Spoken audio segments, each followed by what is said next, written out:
ఓం నమో నారాయణాయ.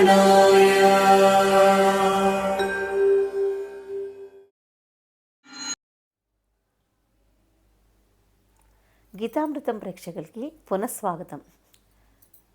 వైశాఖ పురాణం ఏకాదశ అధ్యాయ. రతి దుఃఖము దేవతల ఊరడింపు.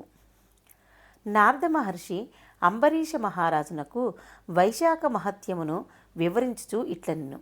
మిథిలాధిపతియగు శృతకీర్తి శృతదేవుని ముక్కంటి కంటిమంటకు ఎర అయిన ఆ మన్మథుని జన్మమెట్టిది. అతడు చేసిన కర్మ వలన అతడెట్టి దుఃఖమును అనుభవించునో వివరించవలసిందిగా కోరెను. శృతదేవుడు ఇట్లనెను. కుమారస్వామి జన్మకథ పవిత్రమైనది. విన్నంతనే చేసిన పాపములన్నీ నశించును. కీర్తిని పుత్రులను కలిగించును. ధర్మబుద్ధిని కలిగించును. సర్వరోగములను హరించును.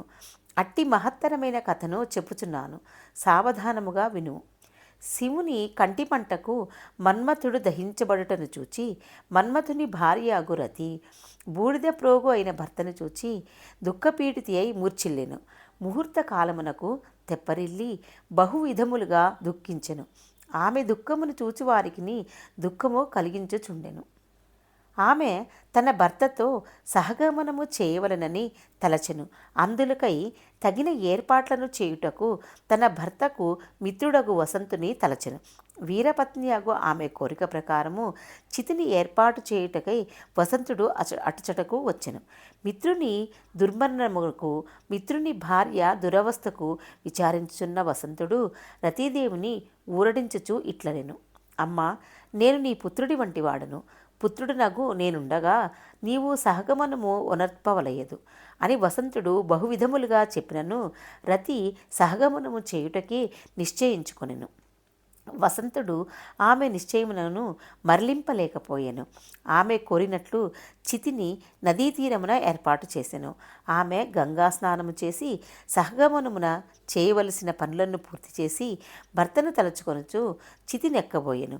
అప్పుడు ఆకాశవాణి, కళ్యాణి, పతిభక్తిమతి, అగ్నిప్రవేశము చేయకుము. శివుని వలనను శ్రీకృష్ణావతారము నెత్తిన శ్రీ మహావిష్ణు వలనను నీ భర్తకు 2 జన్మలు కలవు. 2వ జన్మలో శ్రీకృష్ణుని వలన రుక్మిణీదేవికి ప్రద్యుమ్నుడుగా జన్మించును.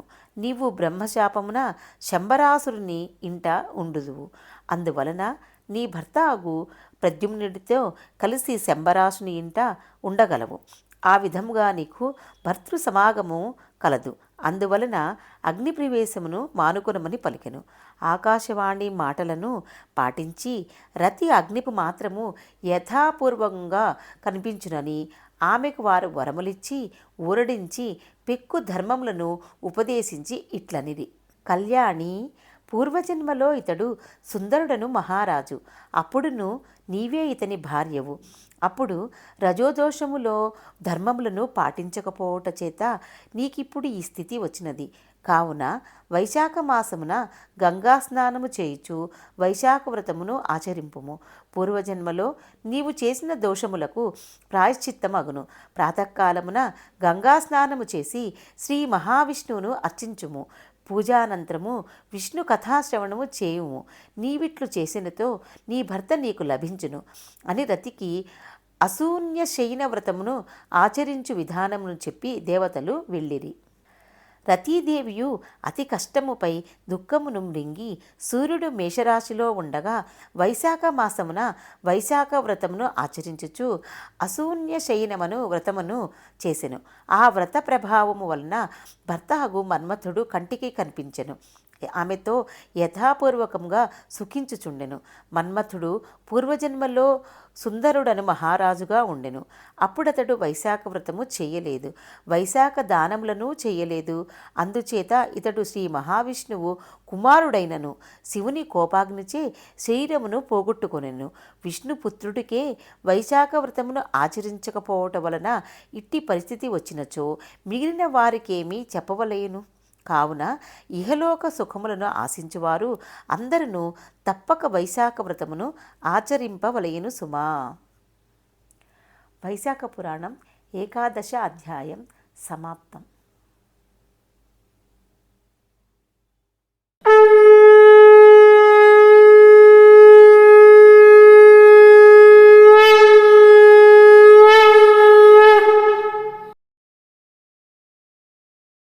चिन्तामपरिमेयां च प्रलयां तामुपाश्रिताः कामोपभोगपरमाः एतावदिति निष्ठिताः आशापाशशतैर्बद्धाः कामक्रोध